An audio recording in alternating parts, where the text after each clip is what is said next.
I'd like to welcome our second panel, Mrs. Beverly Swaim Stolley, President and Chief Executive Officer, Union Station Redevelopment Corporation, Mr. Frank Cicilli, CEO, Parallel Infrastructure, and Mr. John Robert Smith, former mayor of Meridian, Mississippi, and President and CEO of Reconnecting America.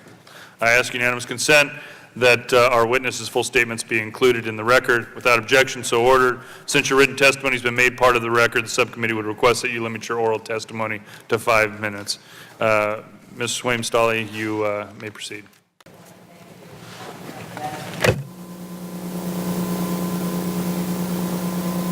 I appreciate the opportunity to be here this morning. My name is Beverly Swaim Stolley, and I'm the new President and CEO of Union Station Redevelopment Corporation, or USRC. Union Station, of course, was its own public-private partnership when it was redeveloped back in the 1980s.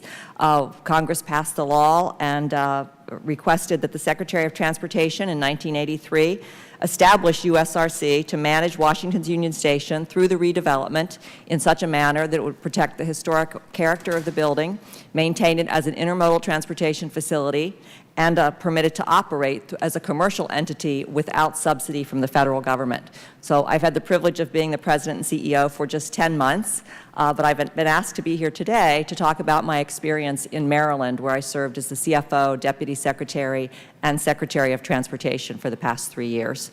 I had the pleasure there of doing some innovative financing projects, and I'll share a few of my observations with you here today. One of our projects you may be familiar with, it's a highway built very close to here, the Inter-County Connector in Montgomery County.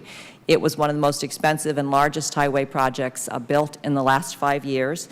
And it was an innovative financing project. We used 7 different sources of funding for that project. 3 financial tools that were available to us from the federal government and 4 different state tools that were available to us at the time. That project has been completed and is underway. We had 2 other very large projects that we needed to fund. One was at the Port of Baltimore. The port obviously is a major economic engine at the state of Maryland. We needed to rehabilitate our container terminal in order to be able to handle the larger ships that would be available as a result of the Panama Canal expansion. We did not have the money to do that, so we entered into a public-private partnership 3 years ago with a High Star America. We leased the port for 50 years. They not only came in and within about a year and a half were able to rehabilitate the port, bring in the additional cranes. They are now open and operating 2 years ahead of the schedule. A second innovative financing project that I had the privilege of executing was with regard to travel facilities that were on I-95 on the northern part of Maryland. Those facilities also were a major economic generator to the state of Maryland, but they were over 50 years old and in bad need of repair. What we were able to do was lease those to a private entity for 35 years, and they came in and were willing to invest and are currently investing over $200 million to rehabilitate those facilities. So with those 2 projects together, we were able to bring in almost $2.5 billion of private investment, a long-term investment into the state of Maryland. So those were some of the examples that I'm familiar with in terms of what we can do through innovative financing. The observations that I learned as a result of that I'd like to share with the committee today. First, every project is different. There is no one-size-fits-all approach. Each project must be custom fit based upon the financing components of the project and the benefits to the users. Second, all the financing, public or private, must have a credit-worthy repayment stream. There's no free money. The money must be paid back. The private investor, as it's been mentioned several times here today, also expects a return on their investment. Third, funding is the final solution. Before the financial equation can be solved, you really have to know what the parameters are of the project. The first 2 questions to be answered are, is the project viable from an engineering and constructability standpoint, and is there someone that wants the project badly enough to pay for the benefits? Fourth, define the elements of the projects for which there is a direct connection between benefits and cost. For example, in many transit-oriented developments, you start with the parking garage as the first vehicle for financing.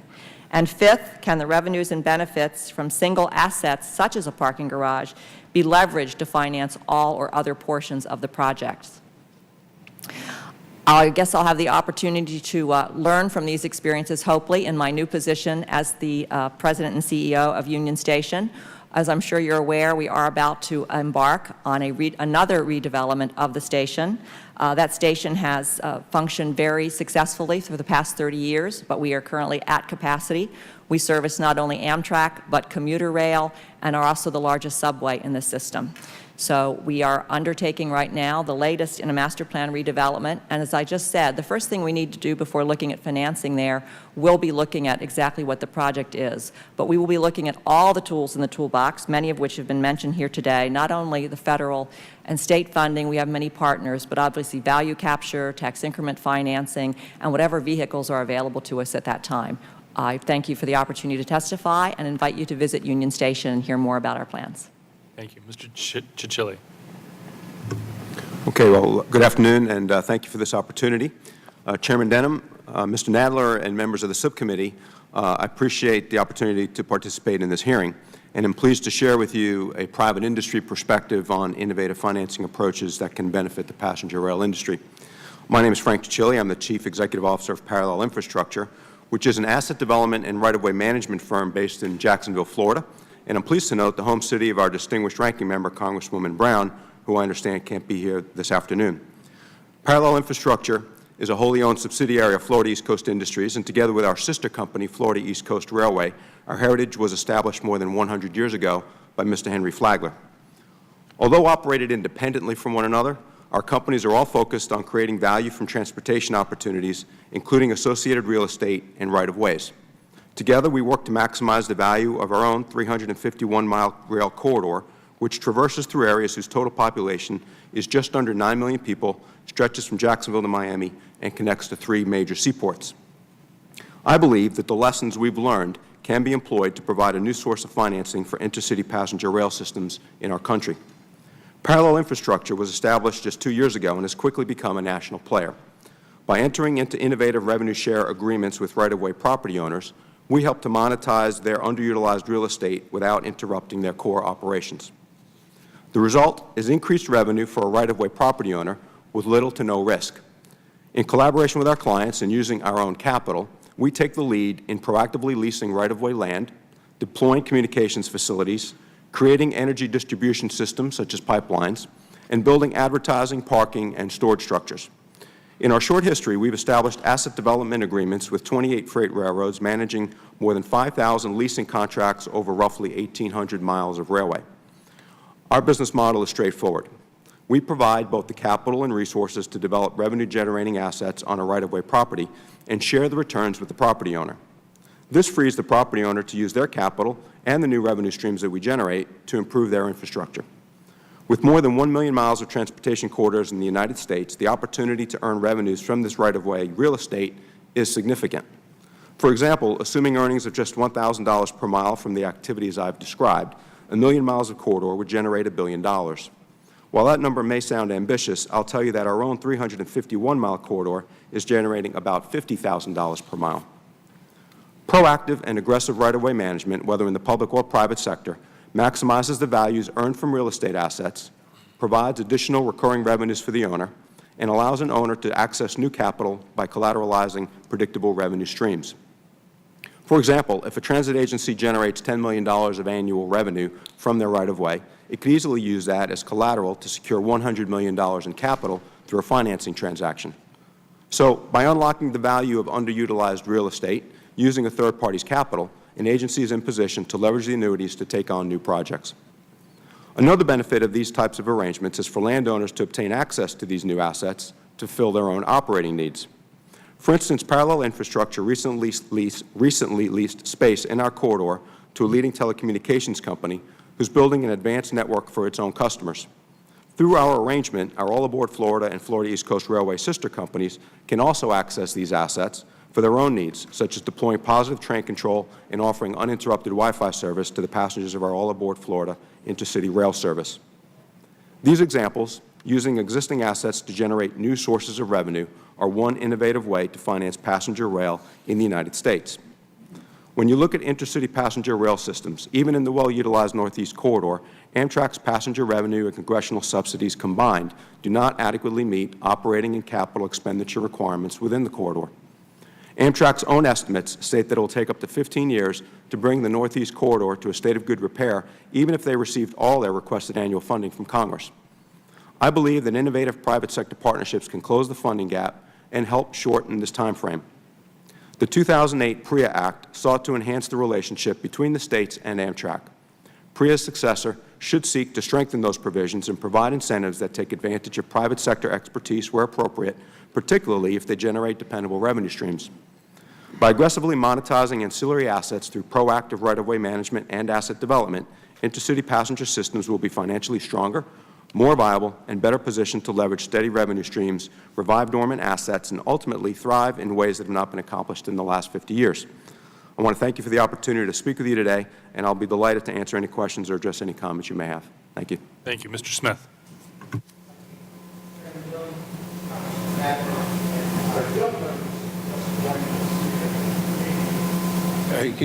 Excuse me, Chairman Denham, Congressman Nadler, and especially to the two young folks that have joined us here at the podium.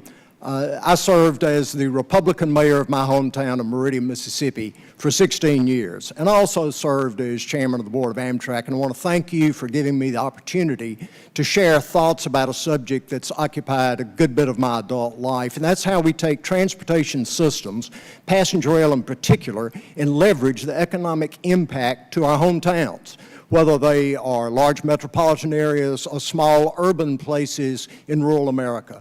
I think that conversation should be framed by three guiding principles. And the first of those is that our national passenger rail system provides significant economic value. When we talk about a national highway system, a national aviation system, we speak in terms of the economic development impact that comes to the cities and regions that they serve. We should use the same lens when we look at a national passenger rail system.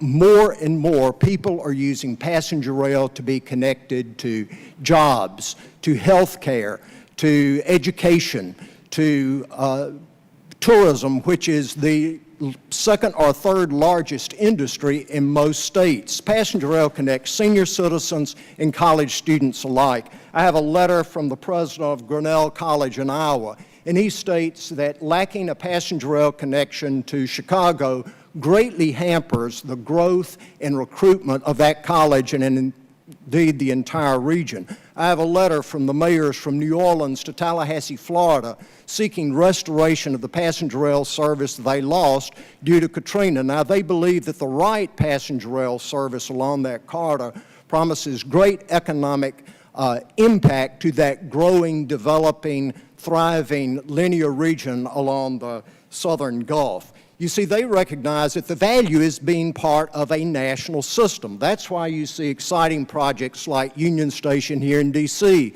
It's not just Northeast Corridor trains that stop there. It's long-distance trains. It's corridor and state-supported trains as well. And when you cut service, you undermine the value of the entire system. When you expand service, you grow the value of the entire system, and that value is sustained by investments in service and infrastructure in a state of good repair. And when infrastructure of passenger rail is not in a state of good repair, the private sector dollars remain on the sidelines. That brings me to my second point, that if you want a national passenger rail system in a state of good repair, you must have dedicated, stable federal funding. Rail is part of an intermodal network of roads, bridges, transit, aviation, and rail, yet all of those modes, none of those modes cover their cost, and at full allocation, they all lose money. But all of those modes receive dedicated, stable federal support except for passenger rail. And that makes it nigh to impossible for the operator, in this case Amtrak, to make the long-term investment decisions it needs when it doesn't know it will be funded from one year to the next at any level. And that level of future funding uncertainty means that the private sector will not be there at the table. So the dedicated, stable federal funding of passenger rail is a first step towards the innovative financing that you seek. The third point is that investment in passenger rail stations and the property around it is ripe for innovative financing, and it brings value to the entire rail system. I see it all over the country. Mayors who are Republican and Democrat are working with the private sector to invest in those rail stations and the surrounding property. We did that in my hometown of Meridian, Mississippi 20 years ago when we built the South's first multimodal transportation center. The city invested $1 million, which leveraged an additional $5 million in federal, state, and private sector investment. That project has leveraged to date $135 million of additional public-private sector investment within 3 blocks of that facility. And it's not just happening in Meridian, Mississippi. It's happening in Normal, Illinois. It's happening in Lincoln, Nebraska, and in San Bernardino, California, and in Memphis, Tennessee. And I agree with members of this committee that the cumbersome RIF loan program, of which the Florida East Coast has submitted a request for a loan, must be retooled. If only 5% of the $35 billion of RIF loan funds available has been accessed, it tells me it's entirely too complicated for the private sector to use. TIFIA can be altered as well to bring in much more private sector dollars. So innovative financing is an important piece, but it supplements, it does not supplant dedicated, stable federal funding. That's why I'll provide a letter signed by mayors from all over the United States to this committee seeking a commitment for dedicated federal funding to support a national passenger rail system. They understand the economic development that commitment of this committee and Congress would bring, and with your commitment, the private sector dollars will follow your lead. Thank you. Thank you. We look forward to receiving that letter. First, Mr. Cicilli, in 2012, Amtrak generated about $30 million in revenue from right-of-way related activities. In your view, how does that compare with your experience in right-of-way management around the entire country? And additionally, what additional revenue potential do you see, if any, for Amtrak? That's a great question. Thank you. I think the best data point I could offer is that in our own corridor in Florida, we're generating approximately $50,000 per mile, which is very likely the best metric to use for evaluating how effective an organization is in its returns from real estate. That corridor goes through a population that totals roughly 9 million people. If we took that $50,000 number and applied it against Amtrak's more than 500 miles of corridor and made some adjustment for population, the population through which the Amtrak corridor traverses is 4 to 5 times the size of the population that our corridor traverses in Florida, you arrive at a value just using a 2 to 3 times multiple instead of a 4 to 5 times multiple for the population of roughly $50 to $100 million as opposed to the $20 to $30 million they're currently generating. 50 to 100 million. And what type of right-of-way related activities would you foresee? Well, the activities that typically take place in a right-of-way are somewhat standard and in fact oftentimes are already occurring, and indeed the fact that Amtrak generates the revenues that it does is certainly admirable and a demonstration of the fact that the opportunities are already there. The opportunities are varied. And sometimes they are just using the real estate and leasing that space to adjacent landowners, but where the value really exists and where the benefit of the private sector, I think, is greatest is if there is the actual creation of assets, which in turn generate even greater returns. So, for instance, the installation of telecommunications facilities, be they fiber optic conduits or cellular towers, or be they storage structures, car parking facilities, things that oftentimes are already present along the corridor but are not proactively pursued.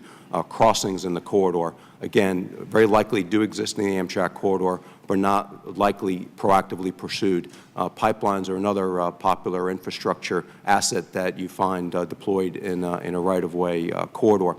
And these are examples that we have in our own corridor in Florida. These are examples of opportunities we're working with other right-of-way clients around the country, and I think examples that all railroads really already have in place. And again, the distinction really is about effectiveness and whether the organization itself sees the real estate as that asset and proactively works to seek a return from it, or instead is just reactive to any inquiry they receive and defers its use to the rail operations exclusively. Thank you. And Ms. Swaim-Staley, you know, these rail stations often become the focal point of a community, great opportunities for private real estate development. How can Union Station and other stations around the country utilize private investment in expanding, redeveloping? Use the mic. We have not yet gotten to that stage, but certainly the first thing that you look at are the elements within the station development. So, for example, parking garages, whether it's at airports or any other facilities, and many transit-oriented development around the country is the first thing that you look at, because it's a great opportunity to not only pay for the parking garage, but to flex those dollars to use for larger portions of the development. So you look at each and every activity that you have within a station. So as I mentioned, at Union Station in particular, we have, it's already been referenced, we're the intermodal bus facility. We are the largest subway station. We also have the commuter rail. We have actually more commuter rail passengers than we have Amtrak passengers coming into the station. We have partnerships with Maryland, Virginia, and the district. We have 2 private developers that are involved, one which purchased the air rights and a second one running the current station. So we will be working with all of our partners, both public and private, to determine what both financing tools are out there that are available, what opportunities, as I said, we have to leverage from the additional economic benefit that we're going to generate. I'm sure we're going to be looking at value capture, tax increment financing with our partners, really the broad spectrum of the tools. And depending upon what's really available at the time, whether if TIFIA, is still out there, if RIF is still out there, we would probably be looking into whether those work for our purposes or not as well. So it's really about figuring out what elements you have within the project, what opportunities you can leverage, what elements would the private sector be interested in investing. Typically in parking garages, things where there's going to be an immediate return, they'll be very interested. In other places, you may have to rely more on public financing because you're not generating a benefit that's as attractive to the private sector. Thank you. And specifically for Union Station, Amtrak is looking at $8 billion. Do you have specific financing that you're looking at for Union Station? Well, Amtrak announced their plan, and that was for their portion of the plan. But as I said, the Union Station redevelopment would also then include development around the station, the air rights developer, also looking at financing.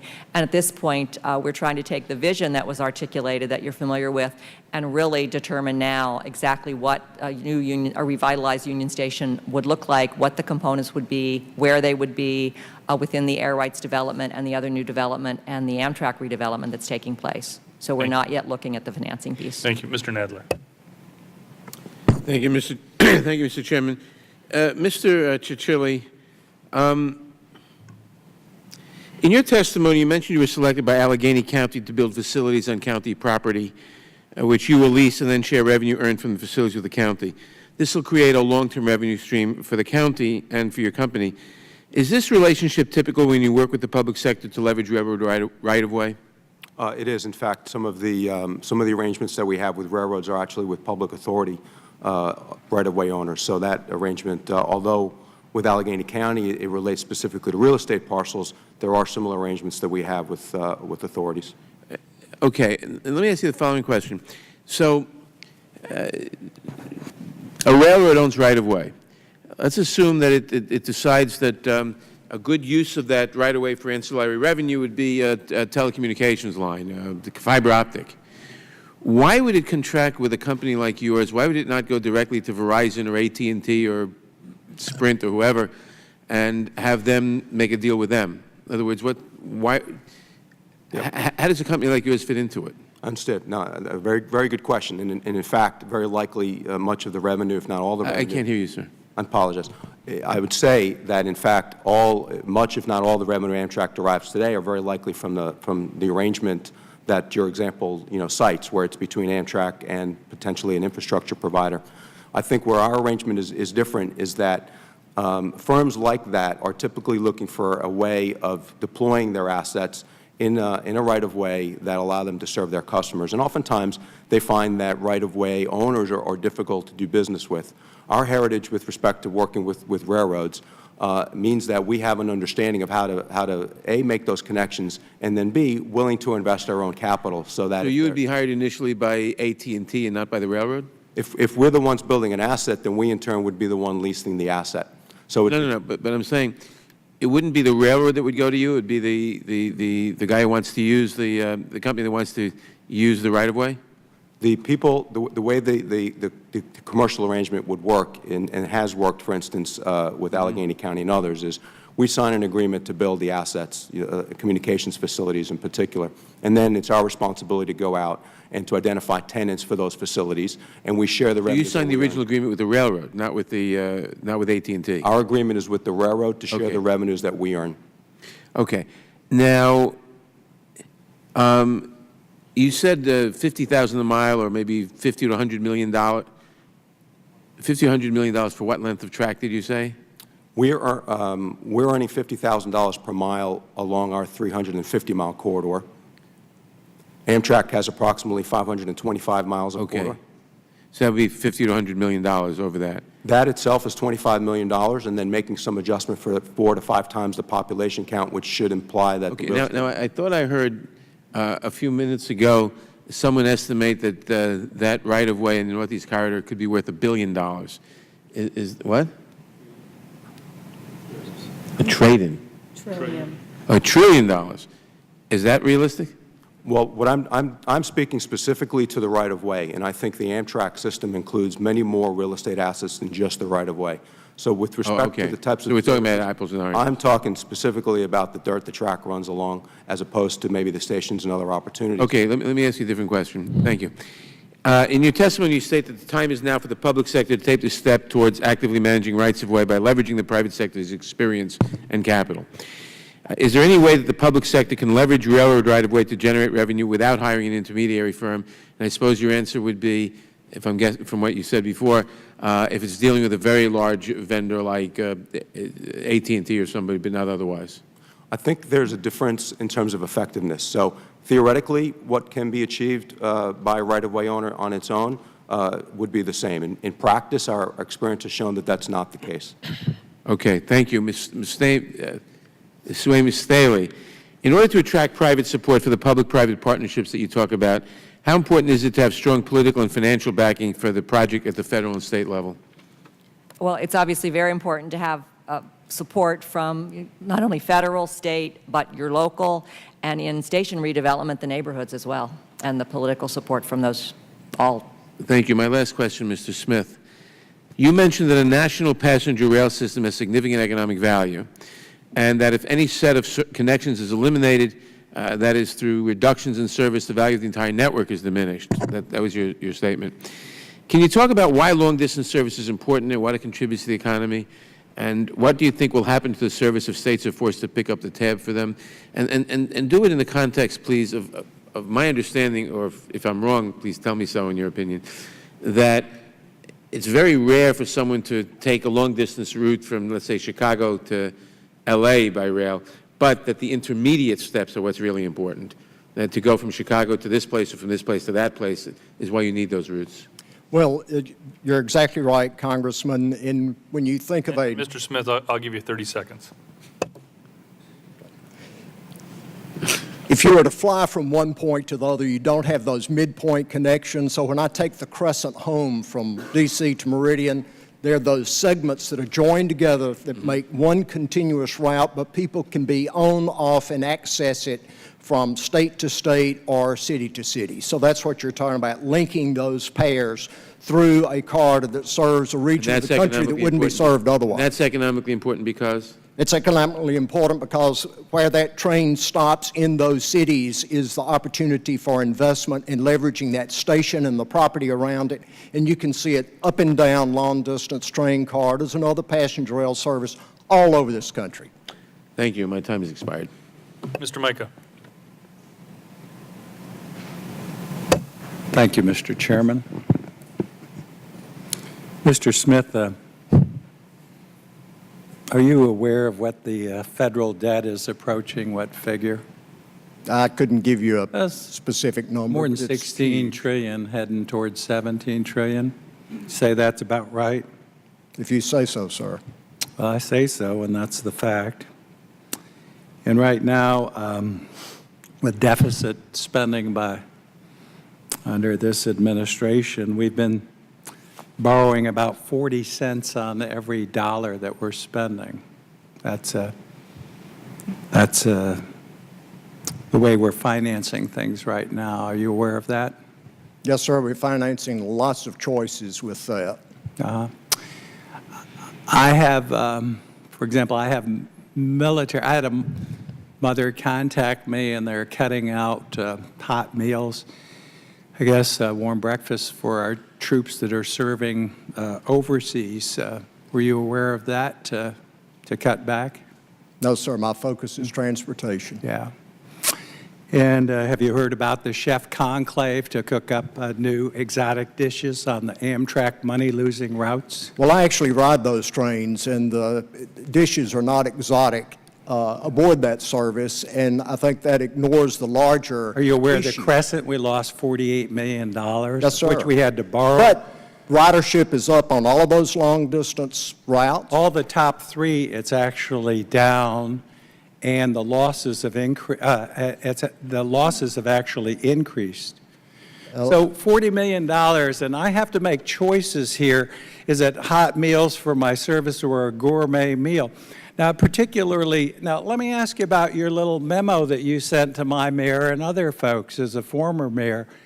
You sent this to my mayor, House of Representatives / Amtrak's funding, putting the future of national rail system in jeopardy. I think we went from $1.4 billion to $950 million, and that's going to put us at jeopardy. So this is your? Yes, sir, it is. Yeah, it is. Yes, sir. That's my statement. Did you coordinate this with anybody at Amtrak? No, sir. No one? You didn't talk to anyone? No, sir. That's our letter. That's because your- I've lived it and breathed it. That's my your letter entire as life. former chairman. And you basically said that our passenger rail is under threat. Don't you think the United States is under threat when you were in debt up to your eyeballs, when you're borrowing 40 cents on a dollar to underwrite your service? You're aware that every ticket on Amtrak last year was underwritten more than $40 per passenger ticket. You're aware of that? I'm aware that Amtrak is recovering 88 cents And on the food every dollar. But you're aware that we subsidized every ticket on Amtrak over $40, including these long-distance tickets, some of them more than $400, and we can't cut back, sir? We subsidize or invest, depending on the verb you want to choose, every transportation What do you want me to- system if I may ahead. answer, every transportation system in this country, That's- whether that's highway, That's aviation, absolute- transit, yes. or rail. That's a fact, and there is But no not to the- passenger rail system in the world that pays for itself out of the fare box. That's not and that's true. Well, no, That's sir, not that is true. That is not true. Again, I beg to differ with you, and I can cite you examples. I just cited one line that has more passengers with a bigger return than Amtrak has. It's doubled the passenger ridership in the last 10 years and actually gone from a deficit one line of $300 million to $100 million in profit. Now, let me talk about food service on Amtrak. Capital. That example ignores the capital. And Oh, that's not true. Don't tell me that. Please don't tell me that, because I've been there, looked at it, met with the people. They put 5 billion pounds, $10 billion into in private money into the route. They'll put money into a route, the Northeast Corridor, if they get a return and a piece of the action. If Amtrak continues its Soviet-style operations, whether it's to Meridian, Mississippi, or to New York, Boston, and Washington, you'll continue to lose money. Are you aware how much Amtrak loses in food service? Not at the current moment. Well, you know, it's going to approach the last 12 years. $1 billion. Did you know? $1 billion in losses on food service last year.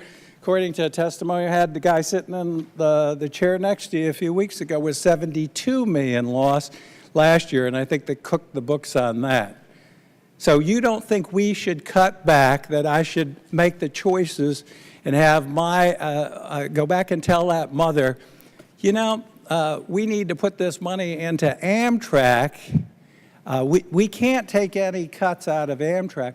Can you name any positions they've eliminated or anything they've done to cut back in Amtrak?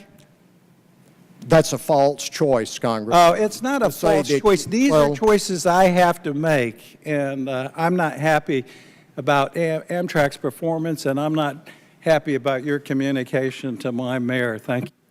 Well, and thankfully, as a former mayor, I still have the ability to contact my colleagues across the nation, and most respond favorably because they live in the same environment that I lived in for 16 years. And I would just say on the subject of the long-distance trains, when my Senator Trent Lott got to see the Mississippians who used and saw that system as vitally important to them, the retired couples who use that system to visit their dispersed families across the country, the single mothers with children, the only way they could get to visit their grandchildren was affordably through the use of that train, through the disabled vets that were on board that train. When he got to see the Mississippians impacted and affected, he understood the importance of that train and that facility. Thank you, Mr. Smith, and let me thank each of you for your testimony today. If there are no further questions, I ask unanimous consent that the record of today's hearing remain open until such time as our witnesses have provided answers to any questions